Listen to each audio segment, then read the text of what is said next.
Hello and welcome to Villa View. I'm Paul Bradley and I'm joined on the phone by Aston Villa correspondent Matt Kendrick. Hi Matt. Hello there. Now let's talk about wages and Aston Villa's attempts to try and bring their quite large wage bill back down to a more reasonable amount. Just how bad is the situation at Villa Park there? Well, according to the figures that were released yesterday, it makes fairly grim reading. Despite Villa having a record high turnover of £91 million for the year 2009 to 2010. A lot of that is being gobbled up by what they're having to pay out in terms of the wage bill, which is 88% of that. It's not really a sustainable level in any business. They'll need to get it down to somewhere near the 60% mark. So it is worrying, but Villa are confident they've got a painless solution to try and sort it out within the next season or two. And essentially that's going to be getting rid of a lot of the fringe players and a lot of players who may not have a future at the club.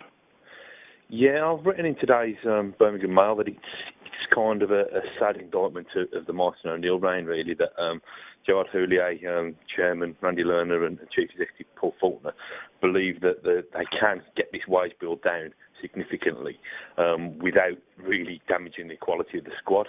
Now that's because there's so many kind of what you describe as fringe players. Without beating around the bush, there's so many flops as well that have been on the wage bill that Villa could effectively get rid of without diluting the squad. I mean, I just did a quick count yesterday, and I made it 11 players who could potentially, I'm not saying they definitely will leave, but who they could potentially try and move on.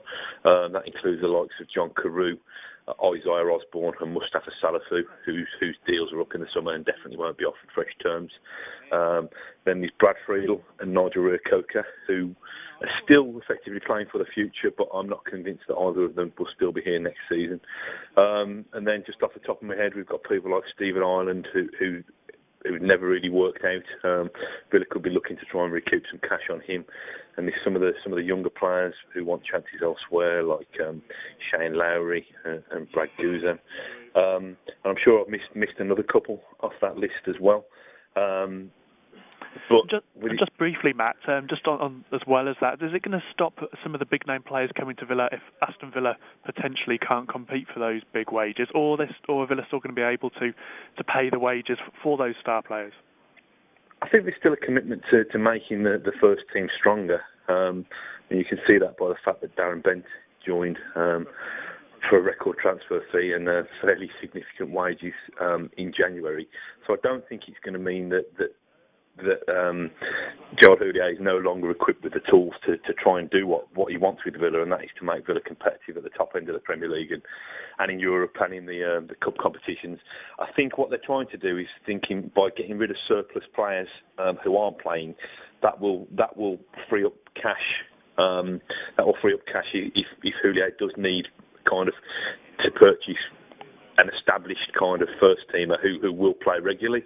So I still think there's a commitment there, and I think it's probably the case that Villa want to get a kind of core of senior professionals who are playing regularly, and a supporting cast of quality youngsters who hopefully can step up to the plate when required. I mean, they are, sorry if I'm droning on, but the key thing in this is that Villa's got one of the kind of most highly rated academy systems in the country, and recently certainly they're renowned for kind of producing, well, not quite Premier League ready, but certainly Premier League potential in the players that come off the production line there. So I think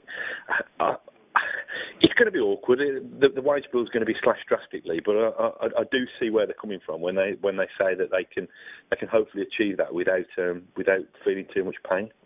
Okay, and just moving on briefly to tonight's game against Manchester City in the FA Cup.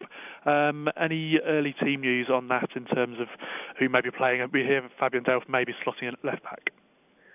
Yeah, the manager seems to have a bit of a dilemma at left back again.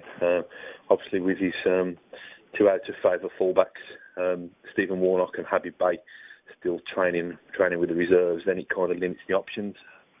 Ordinarily, one of the kids, either Kieran Clark or Nathan Baker, would play at left back. Baker suffered a blow to the head in the Blackburn game, so he's unavailable. Kieran Clark, meanwhile, looks like he's going to have to play in the centre of defence with Carlos Cuellar and James Collins out injured. Luke Young is back to fitness, but we believe he's got a few days off on paternity leave, so it does leave a kind of glaring gap or vacancy at left back.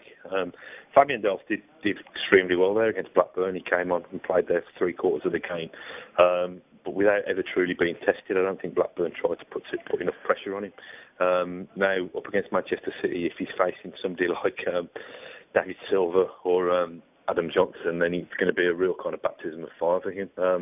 Other than that, Jean McCoon, he's still suspended, the second game of his suspension following his red card at Blackpool.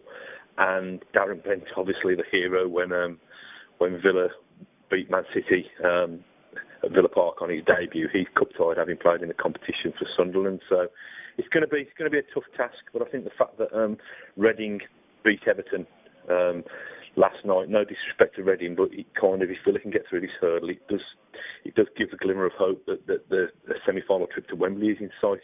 But like I say, you've got to get over Manchester City first. So it's going to be a tough task.